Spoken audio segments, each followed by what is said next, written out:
আমার চ্যানেলে তোমাদের সকলকে স্বাগত। আজ আমরা ক্লাস 6 এর রায়ন মার্টিন প্রশ্নবিচিত্রা থেকে ইতিহাসের দ্বিতীয় পর্যায়ক্রমিক মূল্যায়নের দ্বিতীয় স্কুল সলভ করব।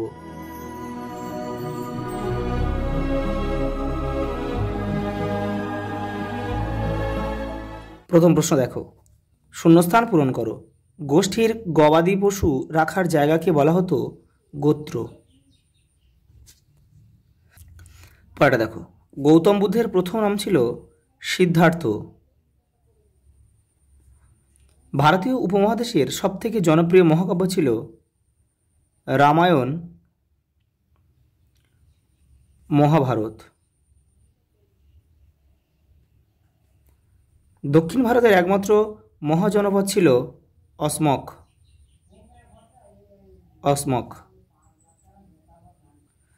পরের প্রশ্ন দেখো, ইন্ডিকা বইটি মেগাস্থিনিসের লেখা।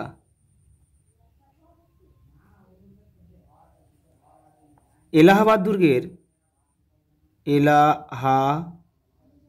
দুর্গের ভিতরে একটি শিলালেখ আছে।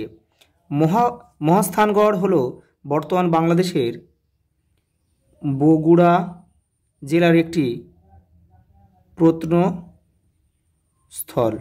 পরেরটা দেখো, নাসিক লেক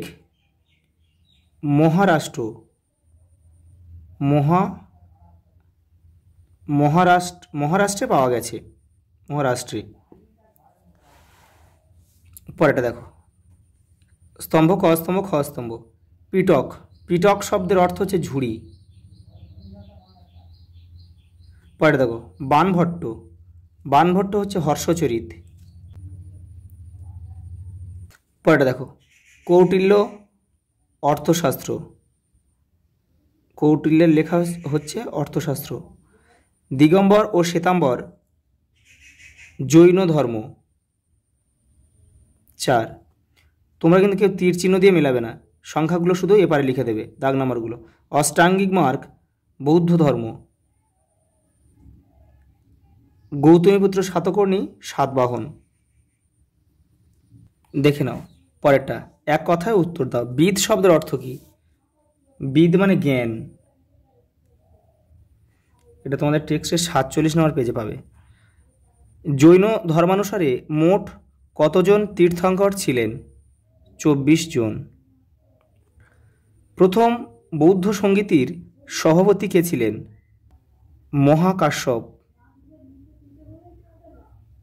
মহাকাশ্যপ। আটবিক কাদের বলা হতো? যারা অরণ্যে বাস করত। শুঙ্গদের দুজন প্রধান শাসকের নাম লেখো।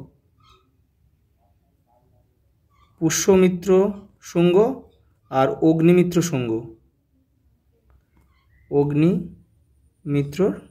শুঙ্গ। পরেরটা দেখো, সংহিতা কথার অর্থ কি? সংকলন করা।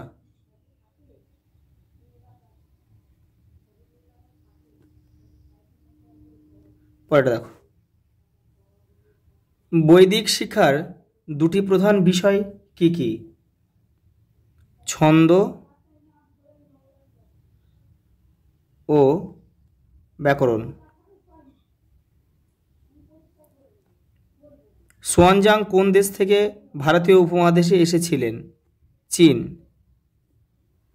তাঁর লিখিত গ্রন্থের নাম কি? সিইউ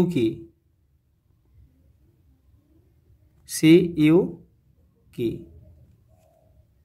পরের প্রশ্ন দেখো, 4 দাগের। বৌদ্ধ ধর্মের প্রধান গ্রন্থের নাম কি? ত্রিপিটক। এটি কয় ভাগে বিভক্ত? এটি 3 ভাগে বিভক্ত। 3 ভাগে। নামগুলো কি কি দেখে নাও একটু। সুত্ত পিটক, পিটকটা তোমরা জুড়ে নেবে, জায়গা কম আছে। সুত্ত পিটক, বিনয় পিটক, আর আছে অভিধম্ম। অভয়হস্যই ধময়। অভিধম্ম পিটক। পিটকগুলো তোমরা জুড়ে নেবে, এই যে 3টে, 1 2 3। এটা কিন্তু তোমাদের বইয়ের 73 নম্বর পেজে আছে। জৈন ধর্মে ত্রিরত্ন বলতে কী বোঝো দেখে নাও, তোমাদের টেক্সটের 74 নম্বর পেজে উত্তরটা রয়েছে। এই যে এখান থেকে এই পর্যন্ত। পরের প্রশ্ন দেখো, বেদের অপর নাম শ্রুতি কেন? দেখে নাও। এই যে বৈদিক সাহিত্য মূলত শুনে শুনে মনে রাখতে হতো, তাই বেদের আরেক নাম শ্রুতি। তোমাদের টেক্সটের 57 নম্বর পেজে কিন্তু উত্তরটা রয়েছে। পরের প্রশ্ন দেখো, কনিষ্কের মূর্তিটি কেমন দেখতে ছিল? তোমাদের টেক্সটের 91 নম্বর পেজ দেখো। এই যে এটা কিন্তু লিখতে হবে, এটা পুরোটাই লিখতে হবে। পরের প্রশ্ন দেখো, মেগাস্থেনেসের লেখা থেকে আমরা পাটলিপুত্রের শাসন পরিচালনা সম্পর্কে কি জানতে পারি? দেখে নাও। এই যে এখান থেকে এই পর্যন্ত, এটা কিন্তু তোমাদের টেক্সটের 83 পেজ। পরের প্রশ্ন দেখো, গৌতম বুদ্ধ কোথায় কত সালে জন্মগ্রহণ করেন? দেখে নাও। নেপালের তরাই অঞ্চলের কপিলাবস্তুর শাক্য বংশে সিদ্ধার্থের জন্ম হয়।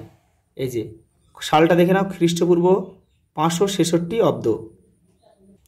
দেখো তার পিতা ও মাতার নাম কি ছিল? দেখে নাও। এই যে গৌতম বুদ্ধের পিতা ছিলেন শুদ্ধোধন আর মাতার নাম ছিল মায়া দেবী। পরের প্রশ্ন দেখো, শ্বেতাম্বর কাদের বলা হয়? এই যে প্রথমে এখান থেকে এই 2 লাইন লিখবে, তারপরে দেখে নাও, তারপরে এখান থেকে এই পর্যন্ত লিখে দেবে। পরের প্রশ্ন দেখো, 5 দাগের টিকা লেখো। চতুরাশ্রম তোমাদের টেক্সটের 56 নম্বর পেজে উত্তরটা রয়েছে। এই যে চতুরাশ্রম প্রথা, এটা পুরোটা কিন্তু লিখতে হবে তোমাদের। এই যে এই পর্যন্ত লিখতে হবে। পরের প্রশ্ন দেখো, বজ্জীদের উন্নতির 7টি নিয়ম দেখে নাও। এই যে বজ্জীদের উন্নতির 7টি নিয়ম, এই যে দেখে নাও, 1, 2, 3, 4, 5, 6, 7, এই 7টা নিয়ম রয়েছে। এই 7টা নিয়মে কিন্তু তোমাদের লিখতে হবে। পরের প্রশ্ন দেখো, চতুর্জাম ও পঞ্চ মহাব্রত তোমাদের টেক্সটের 70 নম্বর পেজে উত্তরটা রয়েছে।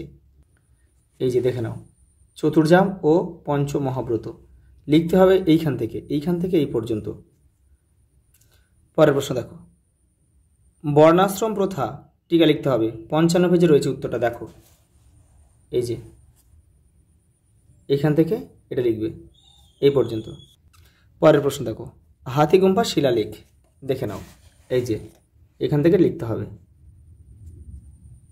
লাস্ট প্রশ্ন দেখো, নাসিক লেক, এই যে এখান থেকে লিখতে হবে। তোমাদের টেক্সটের 89 নম্বর পেজে উত্তরটা রয়েছে, এটা কিন্তু পুরোটা লিখতে হবে। আচ্ছা, এই পর্যন্ত, দেখা হবে পরের ভিডিওতে।